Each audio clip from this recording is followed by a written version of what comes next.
Hey guys what's up. तो कैसे हैं आप सब लोग। Welcome back to your own channel Deepak Yadav Science Academy. Welcome to the daily Hindu news and editorial analysis of 22 of August 2020। तो guys आज है 22 अगस्त 2020 और है सैटरडे।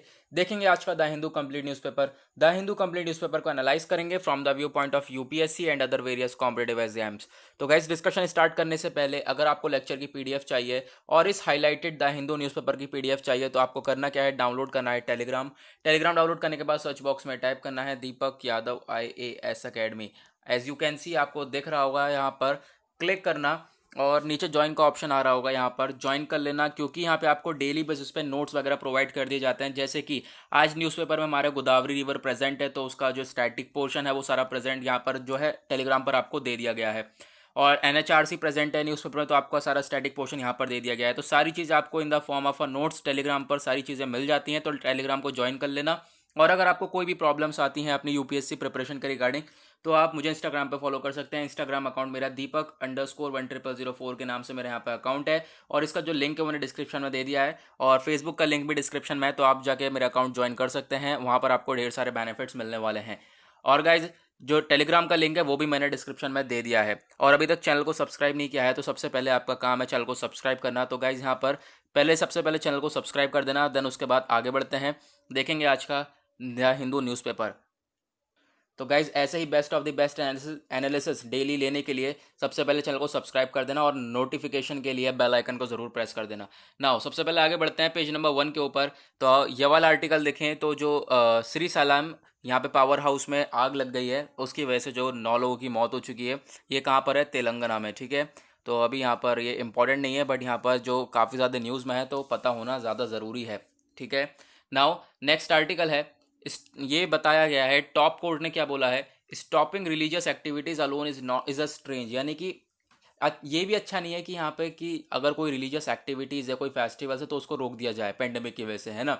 ये भी कुछ सही नहीं, ऐसे टॉप कोर्ट ने बताया है। तो उसके तहत क्या स्टेप उठाया गया है उसको देखते हुए इन्होंने अलाउ करे हैं 3 जैन टेम्पल्स को अलाउ करा है मुंबई में कि वो खुलेंगे 2 दिन तक। ठीक है, 2 दिन के लिए खुलेंगे, लेकिन कोविड-19 के लिए उसमें सेफ गार्ड्स वगैरह भी देखे जाएंगे। ठीक है, सारी की सारी यहाँ पर जो है क्या क्या करना है ये सारी चीज़ें देखभाल करके यहाँ पर ये सारे स्टेप्स उठाए जाएंगे।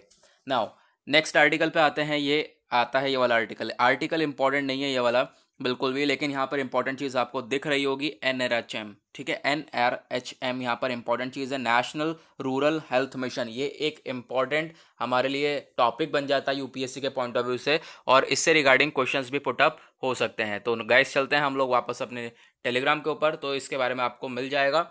GS पेपर 2 में हमारे इंक्लूड होगा, टॉपिक हमारा NRHM national rural health mission.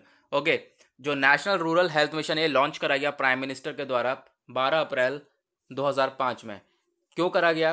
कि एक क्वालिटी ऑफ हेल्थ को प्रोवाइड कराया जाए, यानी कि एक जो हेल्थ केयर होती है ना, कि देखभाल करना हेल्थ केयर को, एक क्वालिटी हेल्थ केयर को प्रोवाइड कराया जाए, एक अफोर्डेबल हेल्थ केयर हो, यानी कि जो लोग हैं वो आराम से अफोर्ड कर सकें। ठीक है, उन्हें दिक्कत ना हो अफोर्ड करने में, एक प्रोवाइड करा सकें एक क्वालिटी हेल्थ केयर, याद रखना, और एक एक्सेसिबल अफोर्डेबल हेल्थ केयर। तो ये हमारा नेशनल रूरल हेल्थ मिशन का प्लान है। ओके, इसी क्या यहाँ पे ऑब्जेक्टिव है। ऑब्जेक्टिव देखोगे वापस ऑब्जेक्टिव में आओ तो वही है, हेल्थ डिलीवरी सिस्टम है, एक एक टॉप नंबर की जो क्वालिटी हेल्थ केयर है उसको प्रोवाइड कराना इस बॉडी का काम होता है। फिर उसके बाद यहाँ पर वही सारी चीज़ें यहाँ पे भी बताई गई हैं आगे भी। अगर एक अच्छी हेल्थ केयर मिलता है किसी भी इंसान को, मान लो जो गांव में ये प्रोवाइड करा रहे हैं एक अच्छा हेल्थ केयर, तो अगर मिलता है तो क्या बेनिफिट्स होंगे? सबसे पहले जो लोग जल्दी यहाँ पर जो छोटे बच्चे की डेथ हो जाती है या फिर बीमारी की वजह से, माल न्यूट्रिशन की वजह से, अगर हेल्थ केयर प्रोवाइड होगा तो वो कम हो जाएगा। ठीक है, मोर्टेलिटी रेट कम हो जाएगा। और यहाँ पे पॉपुलेशन को स्टेबलाइजेशन यहाँ पर ये इसको भी इंश्योर करेगा। और यहाँ पर और क्या चीज़ें हो सकती हैं कि जो हमारे कम्युनिकेबल और नॉन कम्युनिकेबल डिजीजेस होते हैं, गाइज अगर आपको पता है तो नीचे कमेंट सेक्शन में ज़रूर बताना, कम्युनिकेबल और नॉन कम्युनिकेबल डिजीजेस। और उससे पहले क्या करना है आपको, अपना नेम और आप कहाँ से बिलोंग करते हो ये रोज़ टाइप करना है आपको, जैसे आपने कल किया था। कल का रिस्पांस बहुत ही ज़्यादा अच्छा था, तो आज भी आपको ऐसा ही करना है। जो भी रेगुलर होगा उसे मैं नोटिस करता रहूँगा। ओके, नाउ ये वाला पॉइंट क्या कहता था हमारा, प्रिवेंशन करना, ये जो कम्युनिकेबल और नॉन कम्युनिकेबल डिजीजेज हैं उनको कंट्रोल करना। ठीक है, चलो पहला क्वेश्चन आपके लिए बन गया, कम्युनिकेबल नॉन कम्युनिकेबल डिजीजेस। उसके बाद जो हमारी आयुष आयुष क्या, आयुर्वेदिक, योगा, यूनानी सिद्ध एंड होम्योपैथ, इसको अपग्रेड करना। एक हेल्दी लाइफस्टाइल प्रमोट करने के लिए इसको अपग्रेड करना, कि इसकी बार बार जो है जैसे कि हम लोग चीज़ों को अपडेट करते हैं, उसी तरह यहाँ पर इस बॉडी को भी अपग्रेड करके चलना, होम्योपैथिक को अपग्रेड करके चलना, ताकि जो एक हेल्दी लाइफस्टाइल दे सके हम लोगों को। ठीक है, तो कुल मिला के काम क्या है, यानी कि एक याद रखने के लिए आप माइंड में क्या कर सकते हो, उसका जो नेशनल रूरल हेल्थ मिशन है, हेल्थ मिशन से समझ जाना यहाँ पर एक हेल्थ डिलीवरी सिस्टम है जो कि क्वालिटी टाइप की, एक बहुत ही अच्छी क्वालिटी की हेल्थ केयर प्रोवाइड कराता है। ठीक है, तो गाइज ये कंप्लीट हुआ हमारा NRHM। आगे चलते हैं, पेज नंबर 2 के ऊपर आते हैं, देखते हैं कौन सा आर्टिकल इंपॉर्टेंट है। पेज नंबर 2 पे आता है एक ये वाला आर्टिकल। ठीक है, ये हाईलाइटेड आर्टिकल, आपको साइड में एक छोटा सा आर्टिकल दिख रहा होगा। ये एक छोटा सा आर्टिकल आपको दिख तो रहा होगा, इतना छोटा आर्टिकल, लेकिन इसका बहुत बड़ा रिस्पॉन्स है यूपीएससी एग्जाम में। अभी मैं आपको दिखाऊंगा, हालांकि इससे एक क्वेश्चन भी पूछा गया है। देखो यहाँ पर एनजीटी का नाम तो है ही, एनजीटी तो है ही इंपॉर्टेंट, लेकिन साथ में हमारा एक ये भी है, रेन वाटर हार्वेस्टिंग सिस्टम। ठीक है, यहाँ पर देखा जा रहा है, एनजीटी ने बोला है कि जो देखा गया यहाँ पे जो भी इंस्टॉलेशन होंगे रेन वाटर हार्वेस्टिंग सिस्टम है, उन चीज़ों के ऊपर कुछ चीज़ें देखभाल करी जाएंगी। तो आर्टिकल में कुछ चीज़ हमारे लिए इंपॉर्टेंट नहीं है। देखो आर्टिकल तो ऑडियंस के लिए लिखा गया है ना, आर्टिकल ये थोड़ा ना लिख के, मतलब न्यूज़पेपर में ये यूपीएससी वालों के लिए थोड़ा ना लिखा गया है, ये सभी के लिए लिखा गया है, सभी पर्सन इसे रीड करें। लेकिन ये यूपीएससी वालों के लिए इसलिए इंपॉर्टेंट है क्योंकि इसमें से टर्म्स, फैक्ट्स, जितनी भी चीज़ें हैं वो हमें निकालनी है। ठीक है, और ये जो न्यूज़पेपर है ये तो सभी ऑडियंस के लिए है, चाहे वो यूपीएससी का एग्जाम दे रहा हो चाहे वो न दे रहा हो, सभी के लिए है। ठीक है, लेकिन हमें क्या करना है, हम तो यूपीएससी के पॉइंट ऑफ व्यू से देखेंगे, तो हमें एक्सट्रैक्ट करने हैं जितने भी हमारे लिए इंपॉर्टेंट टर्म्स वगैरह होंगी। तो यहाँ पर इंपॉर्टेंट चीज़ क्या आती है, एनजीटी तो है ही, नेशनल ग्रीन ट्रिब्यूनल हमारे लिए इंपॉर्टेंट है, लेकिन साथ में हमारे लिए एक ये भी इंपॉर्टेंट है, rain water harvesting system. Now मैं आपको अभी कुछ इसका इंपॉर्टेंस दिखाता हूँ।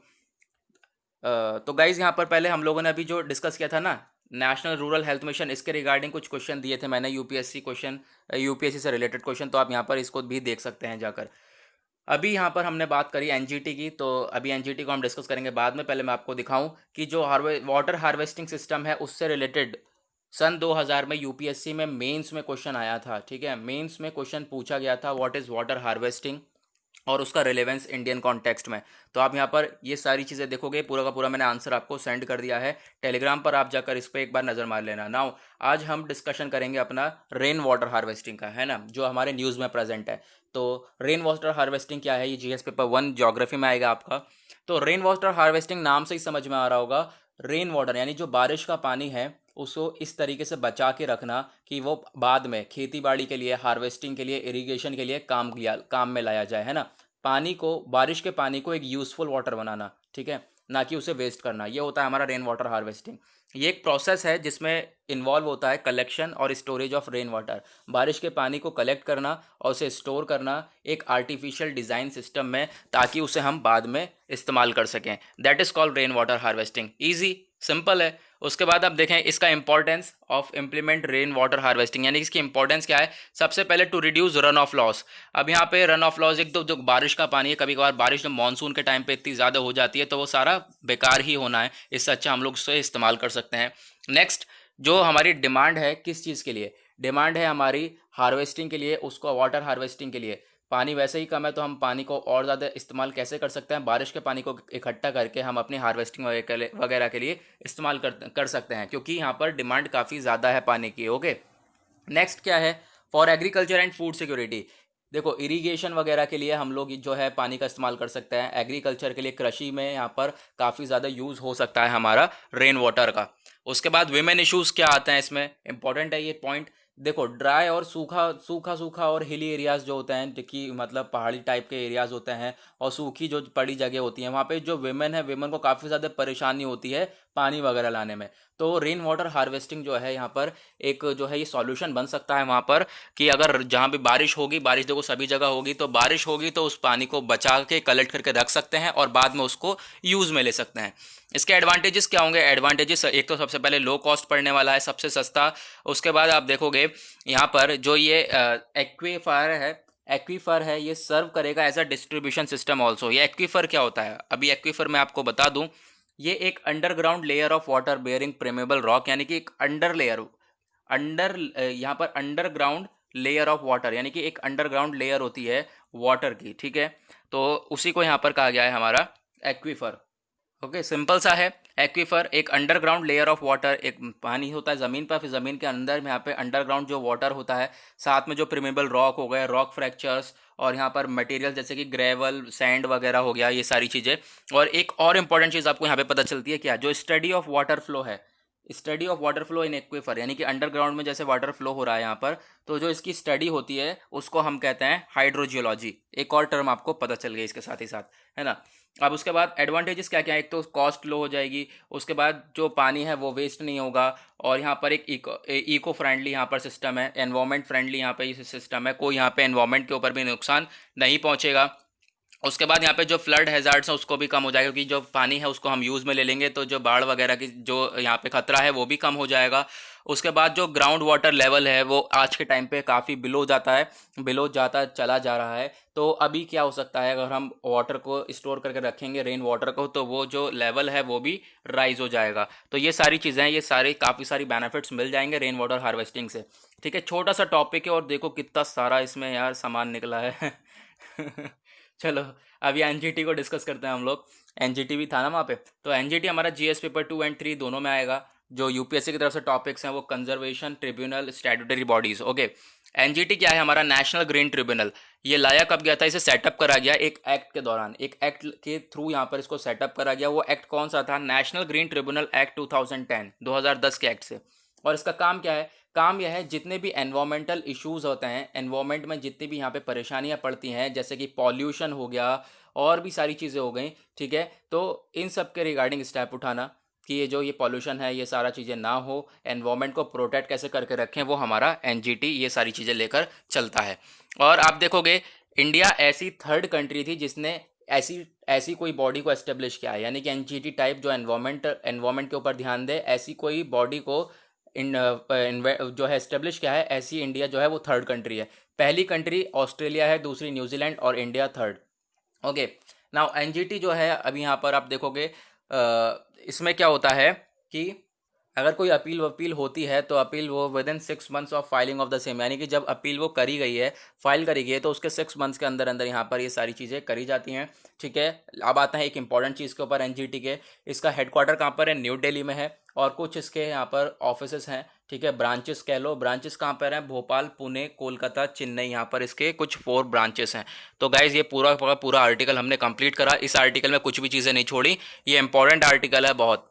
ठीक है, यूपीएससी में 2000 में क्वेश्चन भी पूछा गया है, तो मैंने आपको क्वेश्चन भी दे दिया और उसका आंसर भी दे दिया, प्लस अलग से एक आर्टिकल दे दिया, और एनजीटी वगैरह को भी डिस्कस कर लिया। तो गाइस आपके पास सारी चीज़ें चली गई हैं ना। आते हैं पेज नंबर 3 के ऊपर, नेक्स्ट आर्टिकल आता है एनएचआरसी से रिलेटेड। ठीक है, NHRC give clean chit to none in Jamia violence, article important नहीं है, important is NHRC, national human right commission. ये है क्या, तो इसके बारे में चलो डिस्कस कर लेते हैं। आज आपके लिए क्वेश्चन जो है एनएचआरसी नहीं, आज आपके लिए क्वेश्चन कुछ नया है, कम्युनिकेबल और नॉन कम्युनिकेबल डिजीजेस। तो सभी लोग नीचे कमेंट में टाइप करेंगे। ओके, नाउ अभी हम डिस्कस कर लेते हैं एनएचआरसी को, सारा दिखेंगे हम। National human right commission of India, तो ये एक स्टैट्यूटरी पब्लिक बॉडी है। ठीक है, स्टैट्यूटरी बॉडी बहुत इंपॉर्टेंट होती है हमारे यूपीएससी के पॉइंट ऑफ व्यू से। तो स्टैट्यूटरी बॉडी है जो कि 12 अक्टूबर को लाई गई 1993 में। किसके थ्रू लाया गया, under protection of human rights, यानी कि जो ह्यूमन राइट्स हैं, ह्यूमन के जो यहाँ पे कुछ अधिकार हैं उनको प्रोटेक्ट करने के लिए इस बॉडी को लाया गया।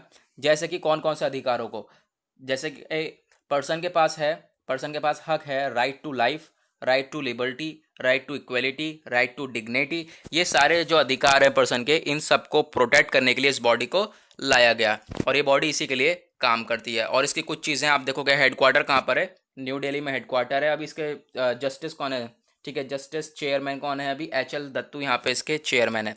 तो ये सारी चीज़ें यहाँ पर हो गई एनएचआरसी के बारे में ना। आगे चलते हैं, इजी लग रहा है न्यूज़पेपर, तो ऐसे ही गाइज यहाँ पर डेली कवर करता हूँ। अभी तक चैनल को सब्सक्राइब नहीं किया तो सबसे पहले आप चैनल को सब्सक्राइब कर देना, क्योंकि लोग सब्सक्राइब करे बिना चले जाते हैं। सो सबसे पहले चैनल को सब्सक्राइब करना।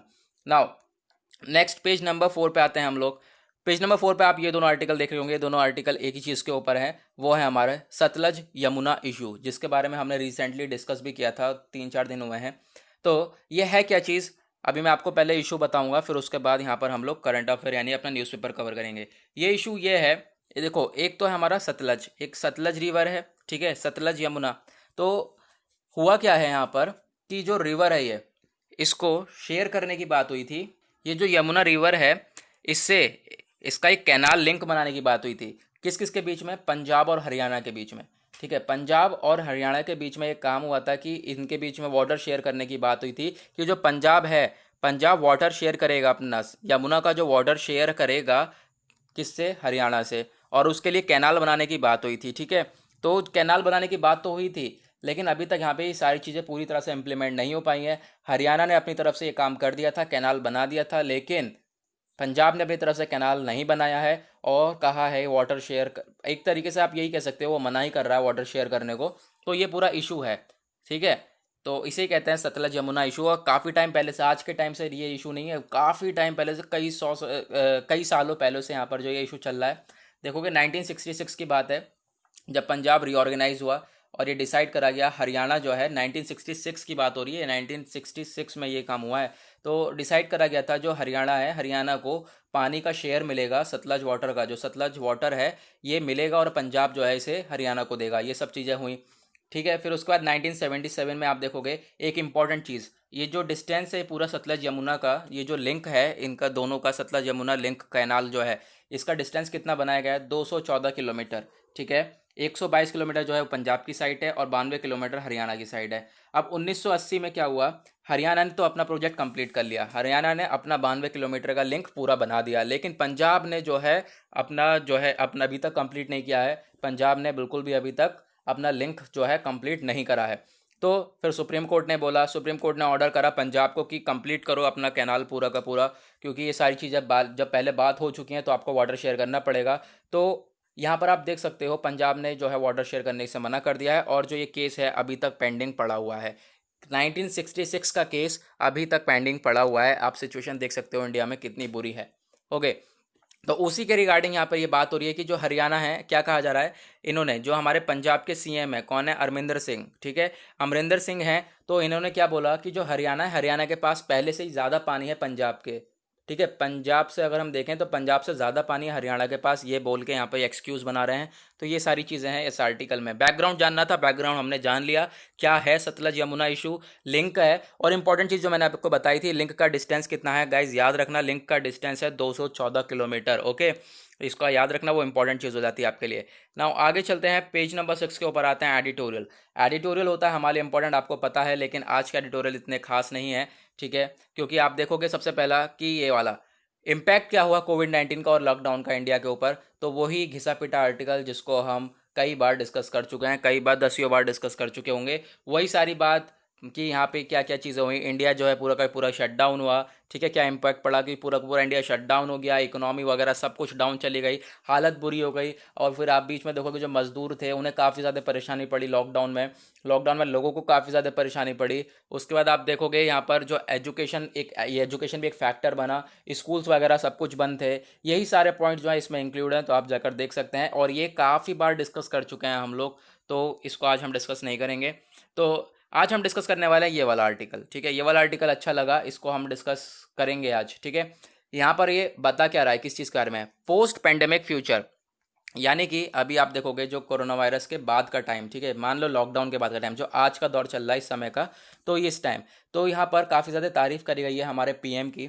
ठीक है, कि उन्होंने कैसे कैसे सिचुएशन लेके चली है शुरू से ही, तो वो उनकी काफ़ी ज़्यादा तारीफ करी गई है। तो वी विल डिस्कस दिस। तो आगे बात करें यहाँ पर, तो सबसे पहले हम देखें कि काफ़ी सारी कंट्रीज़ ऐसी हैं जो कि यहाँ पर अपने आप को कंट्रोल नहीं कर पाई हैं, लेकिन फिर भी उनके उनके यहाँ पर कंपैरिजन में देखें तो इंडिया जो है वो बहुत बेहतर चल चुका है, बहुत बेहतर इंडिया ने एक सारी चीज़ों को कंट्रोल किया है। ओके, वर्ल्ड में काफ़ी ज़्यादा इम्पैक्ट पड़ा है पेंडेमिक का, लेकिन इंडिया के पास यहाँ पर काफ़ी सारा जो है काफ़ी सारा इंडिया ने कंट्रोल किया, और काफ़ी सारे अभी भी बोल्ड प्लान्स बनाए हैं फ्यूचर के लिए। ठीक है, काफ़ी सारे प्लान्स बनाए, जैसे कि आप देख सकते हो आत्म भारत हो गया, आत्मनिर्भर भारत हो गया। तो यही सारे प्लान्स बनाए गए हैं पीएम के द्वारा कि जो हमारा फ्यूचर है वो और ज़्यादा स्ट्रांग हो जाए। अभी इसमें देखें जो पेंडेमिक है, begin spreading around the world, यहाँ पे जब स्टार्ट हुआ था पेंडेमिक फैलना, कुछ मंथ पहले, यहाँ पर कुछ महीने पहले जो पूरी तरह से फैल रहा था, ये महामारी जो फैल रही थी, हालांकि आज भी फैल रही है, तो उसको देखते हुए यहाँ पे जो है सारी जो कंट्रीज़ वगैरह हैं वो उनकी इकॉनमी वगैरह बहुत ज़्यादा डाउन हो गई, सब ने लॉकडाउन लगा दिया था। और जो यहाँ पर अभी आप देखोगे ग्रेट डिप्रेशन में चला गया, यहाँ पर ग्रेट डिप्रेशन जैसे 1930 में हुआ था वैसा का वैसा यहाँ पर फिर से वो दौर आ गया था। हालांकि अभी यहाँ पर चीज़ें इंप्रूव हो रही हैं धीरे धीरे, लेकिन बहुत धीरे धीरे, है ना। उसके बाद जो गवर्नमेंट यहाँ पर, government of prime minister Narendra Modi, यहाँ पे इन्होंने काफ़ी अच्छे अच्छे स्टेप लिए, काफ़ी अच्छे स्टेप लिए। और लॉकडाउन की वजह से, जो इन्होंने काफ़ी पहले ही लॉकडाउन लगा दिया था, उसकी वजह से जो लोगों की जानें बची हैं, और आप देख सकते हो काफ़ी ज़्यादा इन्होंने लोगों को प्रोटेक्ट करा है, और जानें वगैरह बची हैं इन हिसाब से, क्योंकि यहाँ पे लॉकडाउन हम लोगों ने बहुत पहले लगा दिया था। मार्च 24 2020 को ये लॉकडाउन लग चुका था, अनाउंस कर दिया गया था। और इसकी वजह से ही क्या हुआ है कि जो ये डिजीज़ है ज़्यादा ग्रो नहीं हो पाई है हमारी कंट्री में। जैसे कि अमेरिका वगैरह देखोगे, अमेरिका में बहुत ही ज़्यादा बुरी हालत है इस समय, ऐसा यहाँ पर इंडिया में नहीं हो पाया है। क्यों? बिकॉज ऑफ द लॉकडाउन, ठीक है। उसके बाद जो लॉकडाउन है ये काफ़ी ज़्यादा ज़रूरी था, वॉज एसेंशियल। लॉकडाउन बहुत ज़रूरी था। ऐसा क्यों था आप देखोगे, क्योंकि अगर लॉकडाउन ना लगता उस टाइम भी, तो सिचुएशन बहुत बुरी हो जाती, और आने वाले टाइम में, आज के टाइम में भी सब कुछ बंद रहता। क्योंकि क्या होता, केसेस नहीं रुकते, केसेस और ज़्यादा निकलते, और इंडिया के पास ऐसी फैसिलिटी नहीं है कि वो अफोर्ड कर सके सारी चीज़ें, ठीक है। अमेरिका की तरह इतनी ज़्यादा फैसिलिटी नहीं है। उसके बाद हम देखें हर एक सिटीज़न ने यहाँ पे क्या क्या चीज़ें सीखी। हर एक सिटीज़न ने मास्क लगाना सीखा, मास्क पहनना सीखा, सोशल डिस्टेंसिंग, हाथ धोना। और उसके बाद आप देखोगे यहाँ पर क्या क्या चीज़ें हो गई। हॉस्पिटल बेड्स को प्रोवाइड करा गया गवर्नमेंट के द्वारा। उसके बाद intensive care unit, ICU provide करे गए, ऑक्सीजन सिलेंडर्स, N95, ये सारी चीज़ें हर डिस्ट्रिक्ट में पहुँचाया गया गवर्नमेंट के द्वारा। उसके बाद जो कोविड-19 से रिलेटेड यहाँ पर आप देखोगे, इनकी सुरक्षा के लिए जो ये पेशेंट्स हैं, क्वारंटीन सेंटर्स बनाए गए। यहाँ पे हर ब्लॉक में जो इनको सेंटर्स वगैरह बनाए गए, टेस्टिंग को बढ़ाया गया। और आज के टाइम पे देखोगे टेस्टिंग जो है 10-10 लाख के करीब टेस्टिंग हो रही है। तो टेस्टिंग को भी काफ़ी अच्छे से बढ़ाया गया। मेडिकल अचीवमेंट्स के ऊपर काफ़ी ज़्यादा ध्यान दिया। तो उसको देखते हुए बताया जा रहा है गवर्नमेंट ने काफ़ी ज़्यादा अच्छे स्टेप उठाए हैं लॉकडाउन में भी। और यहाँ पर ये जो पेंडेमिक है इसको कंट्रोल करने में काफ़ी ज़्यादा स्टेप अच्छे अच्छे उठाए गए हैं। उसके बाद यहाँ पर आप देखोगे जो प्राइम मिनिस्टर ने, उन्होंने अनाउंस भी किया क्या, प्रधानमंत्री गरीब कल्याण योजना। ये सारी चीज़ें लॉकडाउन के बाद, ये सारी चीज़ें जो है इसको घोषित करी गई। तो प्रधानमंत्री गरीब कल्याण योजना को घोषित किया गया। उसके बाद प्रधानमंत्री गरीब अन्न योजना, जिसमें यहाँ पे सारी चीज़ें फ्री में देने को बात करी थी। हालांकि अभी भी चीज़ें फ्री में मिल रही हैं, जो राशन वगैरह है वो फ्री में मिल रहा है, नवंबर तक जो है फ्री में मिलेगा। तो ये सारे स्टेप उठाए गए, जिसने काफ़ी सारे बेनिफिट्स दिए लोगों को, ठीक है। तो यहाँ पर आप देख सकते हो। उसके बाद जो है 20 करोड़, ओवर 20 करोड़ से ऊपर जनधन विमेन अकाउंट थे वहाँ पर। इतना पैसा 30 करोड़ 654 जो है करोड़, 30,654 करोड़, क्या हो गया यार मुझे, 30,654 करोड़ रुपए यहाँ पर जो है बैंक अकाउंट्स में ट्रांसफ़र करे गए। ये सब गवर्नमेंट की तरफ से स्टेप उठाए गए। तो यही जो है इम्प्रूव कर पाए हैं इंडिया को यही कंपैरिजन में देख पाए कि इंडिया जो है इम्प्रूवमेंट में थोड़ा बहुत चल रहा है, ठीक है। उसके बाद जो आरबीआई वगैरह ने भी अपना रेट वगैरह कट डाउन कर दिए थे, आपको पता होगा 115 बीपीएस कर दिया था। तो यहाँ पर जो है रेट वगैरह बहुत ज़्यादा कट डाउन कर दिए थे आरबीआई ने भी। तो मतलब कि सब ने मिलकर काम किया है। और अब यहाँ पे और क्या बात हो रही है, की रिफॉर्म्स क्या है, की रिफॉर्म्स भी हैं कुछ। ये सारी चीज़ें तो हो गई, ठीक है, ये सारी चीज़ें स्टेप्स उठा लिए, ये सारी चीज़ें कंप्लीट हुई। उसके बाद क्या चेंजेस वगैरह हैं, की रिफॉर्म्स का क्या है, जब गवर्नमेंट ने इंट्रोड्यूस करा आत्मनिर्भर भारत। आत्मनिर्भर भारत को जो इंट्रोड्यूस करा गया, एक रिवाइवल पैकेज कहा गया है, जिसमें सारे सेक्टर्स को देखा गया है, और इतना पैसा लगाने की बात करी गई, इन्वेस्ट करने की बात करी है, जो कि यहाँ पे चीज़ों को और ज़्यादा डेवलप करने वाला है। उसके बाद देखोगे आप एग्रीकल्चर इंडस्ट्री में 1 लाख करोड़ रुपए इन्वेस्ट करने की बात करी गई है। उसके बाद डिफेंस जो है, डिफेंस सिस्टम में जो 101 आइटम है उसको एम्बार्गो कराए हमने, ठीक है, उसको इंपोर्ट नहीं करेंगे और अपने खुद बनाएंगे हम लोग। तो अगर खुद बनाएंगे तो उसे जब एक्सपोर्ट करेंगे तो उसमें भी फ़ायदा होने वाला है। तो ये सारी चीज़ आप देख सकते हो, जो इंडिया है वो डेवलपिंग साइड में है। तो क्या होगा, यहाँ पर लास्ट में कहा गया है बहुत सारी कंट्रीज़ हैं जो आज भी परेशानी में है, लेकिन इंडिया जो है, इंडिया फिर भी यहाँ पे काफ़ी ग्रो अप कर चुका है, और इंडिया काफ़ी अच्छे से लड़ाई करा है पेंडेमिक से, और लॉकडाउन वगैरह काफ़ी अच्छे से इंडिया ने देखा है, और सारी चीज़ें जो हैं अच्छी तरीके से इंप्लीमेंट करी गई हैं। तो ये था आर्टिकल, इसमें से आप जो पॉइंट्स हैं, ठीक, पॉइंट्स निकाल के रख सकते हो। जैसे कि ये वाले पॉइंट्स हैं, जैसे आप नोट्स वगैरह बनाते होंगे, सभी लोग बनाते होंगे, ठीक है। मेरा मानना तो यही है, मैं तो यही सोच के आपको पढ़ाता हूँ, आप नोट्स बना रहे होंगे। तो नोट्स बना रहे होंगे तो ये सारे पॉइंट्स में से पॉइंट्स जो है निकाल निकाल के आप रख सकते हो आराम से। यहाँ से 10 से 15 पॉइंट्स निकलेंगे, तो आप यहाँ से आराम से निकाल के रखिए कि पोस्ट कोविड फ्यूचर से रिलेटेड यहाँ पे क्वेश्चन बनेगा, तो आपके पास सारे पॉइंट्स रहेंगे और you will be able to solve the question. Okay, now page number आते हैं हम लोग 8 के ऊपर। पेज नंबर 8 के ऊपर नेक्स्ट आर्टिकल आता है ये वाला। थर्ड वार्निंग दे चुके हैं कि जो गोदावरी रिवर है, गोदावरी रिवर का जो पानी है वो और बढ़ता जा रहा है। कहाँ पर? भद्राचलम में। अब यहाँ पे इंपॉर्टेंट हमारे लिए ये सारी चीज़ें नहीं है, इंपॉर्टेंट है हमारे लिए गोदावरी रिवर। तो जीएस पेपर 1 में आएगा water resources Godavari river. Godavari river एक सबसे बड़ी नदी है पेनिनसुलर इंडिया में, और इसे हम लोग दक्षिण गंगा और वृद्धा गंगा भी कहते हैं, क्योंकि इसका एज, साइज, लेंथ, इन सब की वजह से यहाँ पर इसे कहा जाता है। उसके बाद आप देखोगे कि जो काफ़ी सारे ट्रिब्यूटरीज हैं गोदावरी रिवर के, ट्रिब्यूटरीज यानी सहायक नदी छोटी मोटी नदी जो गोदावरी रिवर के साथ बहती हैं, वो कौन सी है? इंद्रावती रिवर, प्रणहती रिवर, पेगंगा रिवर, पूर्णा river, दुन्हा river, Manjra river, Wardha, वैगांगा, सबारी, और यहाँ पर फिर कुछ यहाँ पे बेसिन्स आते हैं, गोदावरी बेसिन्स। ठीक है, वो बेसिन कहाँ कहाँ पर आप देखोगे? महाराष्ट्र, तेलंगाना, आंध्र प्रदेश, छत्तीसगढ़, मध्य प्रदेश, ओडिशा, कर्नाटका, पुदुचेरी। ठीक है, कुछ बेसिन है हमारे गोदावरी रिवर से रिलेटेड। उसके बाद कुछ जहाँ पे जो गोदावरी रिवर्स जहाँ जहाँ से निकल रही हैं वहाँ पर कुछ डेवलपमेंटल प्रोजेक्ट्स हो रहे हैं, डैम्स लगाए जा रहे हैं, बैरेजेस बन रहे हैं, प्रोजेक्ट्स बन रहे हैं। तो आप जैसे देखोगे यहाँ पे गंगापुर डैम बन रहा है महाराष्ट्र में। जहाँ जहाँ पर रिवर जा रही होगी, जौन जौन से स्टेट से निकल के जा रही होगी, वहीं वहीं पर ही तो जो है डेवलपमेंट प्रोजेक्ट लगा सकते हैं। तो महाराष्ट्र में गंगापुर डैम बन रहा है, उसके बाद महाराष्ट्र में जायकवाड़ी डैम बन रहा है। तो ये सारे जो हैं प्रोजेक्ट्स वगैरह यहाँ पर बताए जा रहे हैं। जितने ही प्रोजेक्ट्स हैं वो सब मैंने यहाँ पर नोट्स की फॉर्म में आपको दे दिए हैं। ठीक है, और कुछ फैक्ट्स जो अलग यहाँ पर आप देख सकते हो गोदावरी रिवर से रिलेटेड हैं। कुछ important cities, some important cities on the banks of Godavari river, यानी गोदावरी रिवर के बैंक्स पे कुछ इंपॉर्टेंट सिटीज़ हैं। वो कौन कौन सी सिटीज़ हैं जिनके गिने चुने नाम हैं, जिसलिए इंपॉर्टेंट हो जाता है हमारे लिए? नासिक और भद्रचलम और राजामुंद्री और नरसापुर। और अभी सिचुएशन कहाँ पे दिख रही है करंट अफेयरली? यहाँ पे सिचुएशन कहाँ पे दिख रही है कि जो वाटर लेवल राइज हो रहा है वो हो रहा है भद्रचलम में। ठीक है, तो कुछ इंपॉर्टेंट सिटीज़ हैं जो कि गोदावरी रिवर का बैंक पे लोकेटेड हैं। तो यहाँ पे गिनी चुनी सिटीज़ हैं, इस वजह से यहाँ पर ये इंपॉर्टेंट हो जाता है। नेक्स्ट आर्टिकल देखोगे, इंटरेस्टिंग वन और इम्पॉर्टेंट साथ में ऑल्सो। उसके बाद देखें कि यहाँ पर जो है केरला यहाँ पे रेडी है अपना फर्स्ट ड्रैगन फ्लाई फेस्टिवल को होस्ट करने के लिए। पहला ड्रैगन फ्लाई फेस्टिवल यहाँ पे मनाने जा रहा है केरला, जिसका नाम होने वाला है फेस्टिवल का थुम्बी। ध्यान, यहाँ पे नाम देख सकते हो आप, थुम्बी महोत्सवम। ठीक है, थुम्बी महोत्सवम यहाँ पे नाम होने वाला है इस फेस्टिवल का, जो कि एंकरेज करेगा पार्टिसिपेशन अलग अलग। और यहाँ पर एक पंतलू, पंतलू क्या है? एक ऑफिशियल मास्कॉट। पंतलू यानी कि एक सिंबल कह सकते हो, एक लकी सिंबल, वो पंतलू सिंबल ये होने वाला है इस पूरे फेस्टिवल का। ठीक है, नाम याद रख सकते हो फेस्टिवल का क्या होगा? ये फेस्टिवल का नाम है थुम्बी महोत्सवम, यहाँ पर इसका फेस्टिवल का नाम है। ओके, और किससे रिलेटेड है? Dragon fly, first dragon fly festival है जो कि केरला होस्ट करने वाला है। नेक्स्ट आर्टिकल आते हैं पेज नंबर 9 के ऊपर, Kashmir figures in China Pakistan dialogue.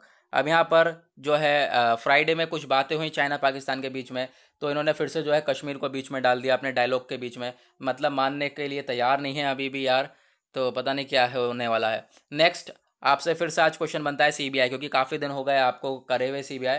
एक तो आपका कम्युनिकेबल, नॉन कम्युनिकेबल हो गया, and the second question is CBI. Okay, आगे चलते हैं, पेज नंबर 10 के ऊपर आते हैं। पेज नंबर 10 के ऊपर आप ये वाला आर्टिकल देखोगे, our policies on hate speech are uniformly applied. यानी कि अभी मैंने रिसेंटली आपको समझाया था जो फेसबुक से रिलेटेड क्या हो रहा है, पॉलिटिकल पार्टीज़ के जो कंटेंट है वो डिलीट नहीं करे जा रहे थे फेसबुक की तरफ से, जो है उनके अकाउंट डिलीट नहीं करे जा रहे थे। तो एक तरीके से ऐसा लग रहा था कि फेसबुक सपोर्ट कर रहा है। ये सारी चीज़ें हुई, ये सारी चीज़ों को क्रिटिसाइज़ करा गया। उसके बाद ये वाला आर्टिकल क्या बताता है, जब फेसबुक ने बोला कि जो ये पॉलिसीज़ हैं सारी हेट स्पीच के ऊपर, ये हम एक जना थोड़ा ना देखता है, ये सब लोग मिलकर इस चीज़ को अप्लाई करते हैं। ठीक है, ये सारी चीज़ें हुई। उसके बाद आगे चलते हैं, आप ये वाला आर्टिकल देखोगे, ये वाला आर्टिकल आपके एसए के लिए इंपॉर्टेंट हो जाता है। स्निफर डॉग्स जो हैं इन्होंने अपना फर्स्ट केस क्रैक करा। अपना स्निफर डॉग्स कौन से होते हैं? जैसे कि आर्मी मैन वगैरह यूज़ करते हैं, जिनकी सूंघने की पावर बहुत तेज़ होती है ना। स्निफर डॉग्स जो हैं इन्होंने अपना फर्स्ट केस जो है सॉल्व करा। वो फर्स्ट केस कौन सा था? एक बाइसन था। ठीक है, एक बाइसन, उसकी पोचिंग हो रही थी वेस्ट बंगाल में। पोचिंग यानी कि इलीगल ट्रेड वगैरह करा जा रहा था बाइसन का, आप देख सकते हैं यहाँ पर। तो डॉग्स ने सूंघते सूंघते पता लगाया और वाइल्ड लाइफ क्राइम को होने से यहाँ पर बचाया। ठीक है, तो फिर ये आप इस्तेमाल कर सकते हैं अपने एस्से वगैरह में। अगर कोई डॉग्स वगैरह से रिलेटेड कोई चीज़ होती है या फिर एनिमल से रिलेटेड, तो फिर आप यहाँ पर ये अपने एस्से में यूज़ कर सकते हैं। नेक्स्ट जो है एक क्वेश्चन और बनेगा आपसे, बहुत इंटरेस्टिंग क्वेश्चन, भले आप सीबीआई को बताओ या ना बताओ। ठीक है, क्योंकि सीबीआई के बारे में आपको मालूम होगा, लेकिन आपको कम्युनिकेबल नॉन कम्युनिकेबल डिजीज़ बताना है। उसके बाद नेक्स्ट क्वेश्चन बताना है आपको, जो डेंगू है, डेंगू अच्छा मेल मॉस्क्यूटो से होता है या फीमेल मॉस्क्यूटो से? ठीक है, अगर मेल से होता है तो मेल मॉस्क्यूटो का नेम क्या है वो बताना, फीमेल से होता है तो फीमेल मॉस्क्यूटो का नेम क्या है वो बताना। ठीक है, जिससे भी होता है नीचे कमेंट सेक्शन में आप लोग बताएंगे ज़रूर। उसके बाद देखते हैं यहाँ पर जो ये बात क्या हो रही है आर्टिकल में, जो डेंगू है, डेंगू भी एक रिस्की बन रहा है कोविड-19 से रिलेटेड। यानी कि क्या, अगर किसी को डेंगू है, टेस्टिंग वगैरह हो रही है, तो फिर उसका रिजल्ट भी पॉजिटिव आ रहा है, कभी पॉजिटिव आ रहा है, कभी नेगेटिव आ रहा है। तो यहाँ पे काफ़ी ज़्यादा कंफ्यूजिंग स्टेटमेंट आ रहा है बार बार। उसके बाद पेज नंबर 12 बेकार पेज है, पेज नंबर 13 भी बेकार पेज है, पेज नंबर 14 हमारे लिए आता है ये वाला।